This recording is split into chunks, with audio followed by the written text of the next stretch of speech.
الليلة المباركة والمناسبة العظيمة، حيث يترأس أمير المؤمنين صاحب الجلالة الملك محمد السادس نصره الله حفلا دينيا بالقصر الملكي بالرباط بمناسبة ذكرى مولد خير الأنام محمد صلى الله عليه وسلم.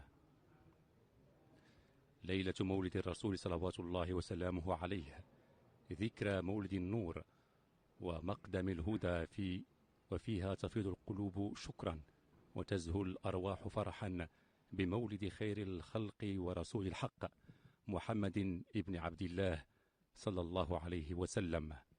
أجواء قدسية تفيض بالتقوى والإيمان في هذه المناسبة الدينية المهيبة.